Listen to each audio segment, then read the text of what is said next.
You know that feeling, right? You see a new online review pop up for your place, that little flicker of hope, maybe.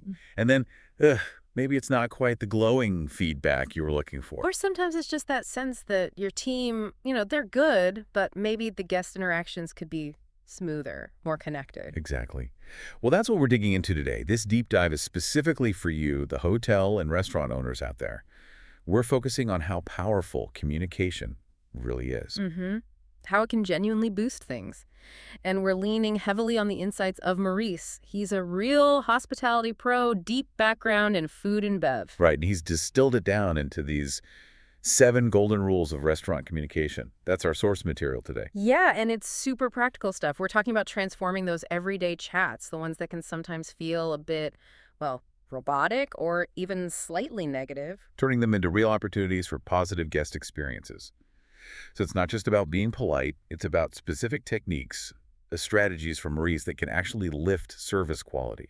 And potentially your bottom line, too. So these golden rules. Where does Maurice suggest we start? Okay, rule number 1. He says, eliminate phrases that reveal your weaknesses. Ah, yes. This one hits home, I think. The classic example he uses is who ordered the salmon. Oh, that one. Yeah. Yeah, you hear it, and immediately, even as a customer, you kind of think, huh, shouldn't they know that? Exactly. Maurice points out it exposes a little gap in your organization, doesn't it? A disconnect somewhere. So what's his fix? Seems tricky. Surprisingly simple, actually. He strongly advocates for a clear numbering system. Tables, chairs, even the specific seat position at the table. A numbering system. Okay. Okay, like table 5, seat 3. Precisely. Clockwise from the entrance or whatever system works for your layout. It just gets rid of the guesswork. I can see that. It cuts down confusion for the staff, makes the whole delivery smoother. Totally. And it looks more professional to the customer. Maurice even suggests a plan. Map it out, train the team for maybe 2 weeks, and use a daily checklist to keep it sharp. Of practical advice. Very. It's about going from that slightly frantic, who's having the beef rib, to a calm, confident, here is your dish, madam, placed right in front of the correct person. Big difference in perception. Much smoother. Huge difference. And that leads nicely into his second rule, which is all about the actual words you use. Adopt the power of positive communication. Okay, so moving beyond logistics to the language itself. Right. He argues that negative phrasing just brings the mood down, and he mentions this striking figure, potentially a 40% increase in customer satisfaction just by using more positive language. 40%, wow. That's significant. So it's not just avoiding problems, it's actively building a better vibe. How do we do that? What's the transformation magic Maurice talks about? It's about making conscious swaps. So instead of the blunt, our tartare is sold out. Yeah, which is always a bit of a letdown. Right. Try something like, oh, our tartare is actually sold out for tonight. It was really popular, but, our filet mignon is equally delicious. I'd be happy to recommend it. Ah, okay. So you acknowledge it, but immediately offer a positive alternative, a recommendation. Turns a no into a helpful suggestion. Exactly. It shows initiative. He gives other examples, too. Like, instead of, we no longer have apple pie. Which sounds a bit final. Try! Our apple pie was such a hit, it's all gone. But have you considered our chocolate lava cake? It's absolutely divine. You're framing it positively. Enthusiasm, even when something's unavailable. I like it. What else? Instead of just out of stock, maybe, wow, this dish flew out of the kitchen tonight, everything's sold out. May I suggest this? See? Yeah. It keeps the energy up. Yeah, it feels collaborative, not like you're hitting a dead end. Even small things, like changing, is that all, at the end of an order? Which can feel a bit abrupt. Yeah, to something warmer, like, would you like anything else, perhaps, to complete your meal? It's just more inviting. These small shifts really change the tone, don't they? From transactional to more caring. Definitely. And Maurice apparently saw this work firsthand. A sold-out dish handled positively led to a guest finding a new favorite and becoming a regular. So, real impact. Okay, good stuff. What's rule 3? Rule 3 tackles something we all experience. Banish robotic phrases. Oh, I know where this is going. The drive-by, everything okay? As the server walks past. That's the prime example. Maurice says these automated phrases just sound insincere. He even throws out a stat, something like 78% of customers find those kinds of questions irritating. Yeah, I believe that. It often feels like they don't really want an answer. Exactly. So his solution is push for more authentic interactions. Instead of that generic check-in, be specific. Ask something like, what are your thoughts on the sauce with that dish? Ooh, okay. That invites a real opinion. Or even, how can I help make your evening perfect? Or what's your first impression of the steak? It shows genuine interest. It feels much more personal, like you actually care about their specific experience. What about saying goodbye? He touches on that too. Suggests having a few personalized closings ready. Not just bye, but thank you so much for joining us. We hope to see you again soon. Or it was a real pleasure looking after you tonight. As a nicer final touch. And he has this great pro tip about the bill. Present it discreetly. Don't hover. Maybe just subtly ask about payment later if they haven't put a card down. It's about maintaining that respectful flow right to the end. It's the whole journey, isn't it? Yeah. Start to finish. Okay, rule number 4 sounds important.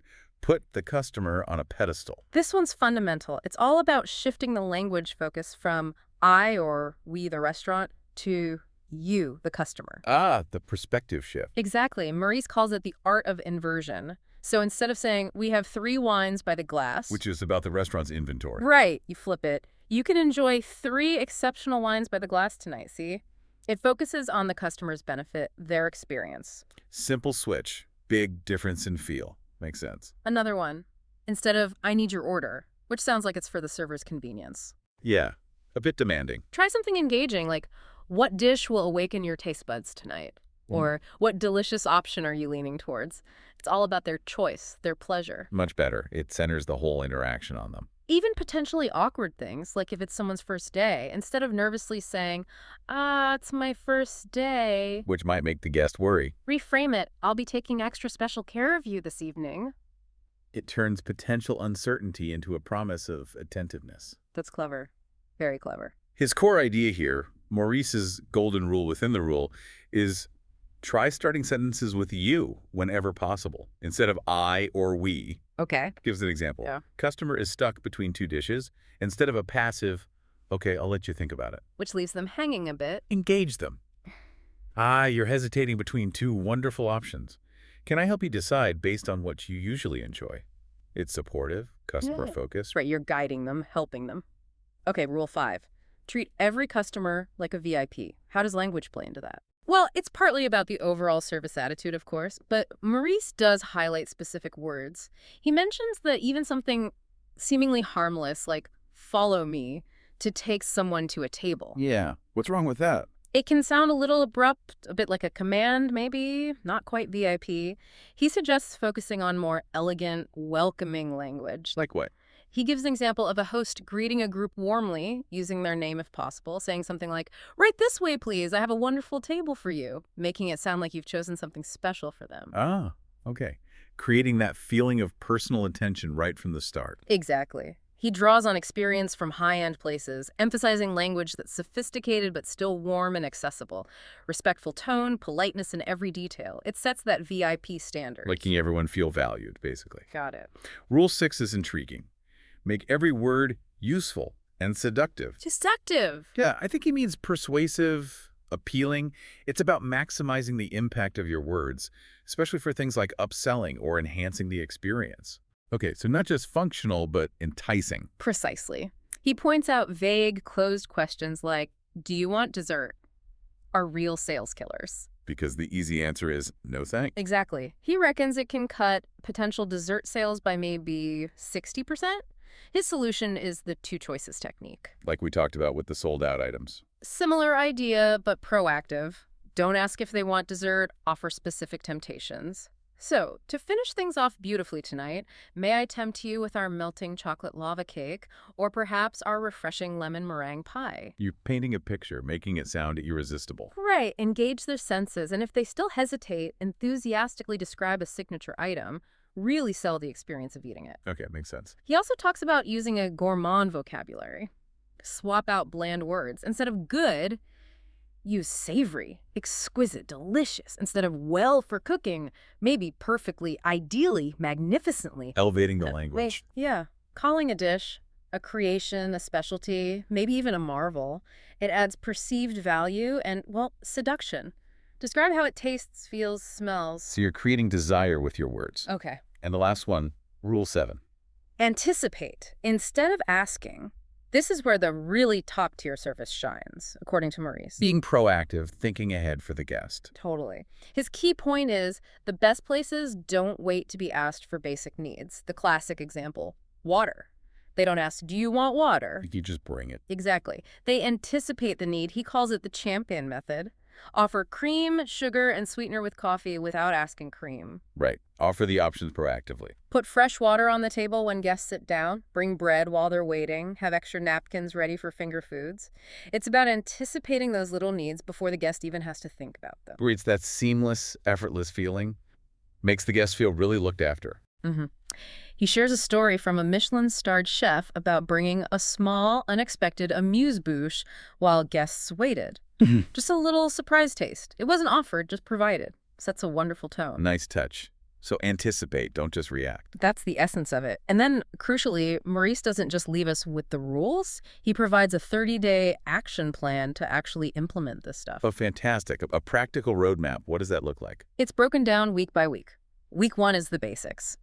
Train the team on the 7 rules, get that numbering system going, maybe start drafting some new positive phrases, scripts. Having a foundation. Week 2 is practice, Right. role-playing, actually using the new phrases in service, maybe even asking customers for quick feedback carefully, of course. Putting it off the paper and into reality. Week 3 is about tweaking. Look at the feedback, adjust things, reinforce what's working, maybe even reward staff who are really nailing it. Optimism. And week 4 is mastery. Final checks, maybe a little team certification to make sure everyone's on board.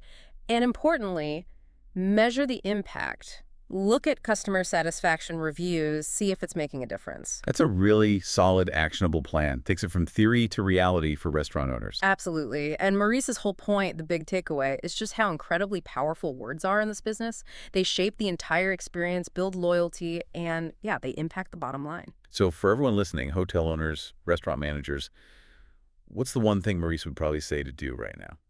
I think he'd say, don't try to do it all at once. Pick one rule. Just one that really speaks to you, maybe addresses a current pain point, and start implementing that one tomorrow. Simple first step. Choose one rule and run with it. Exactly. Build from there. Great advice. It really makes you think, doesn't it? The Yeah. long-term effect of getting this communication piece right consistently, what does that really do for customer loyalty, for the sustained success of your business? Definitely something to chew on.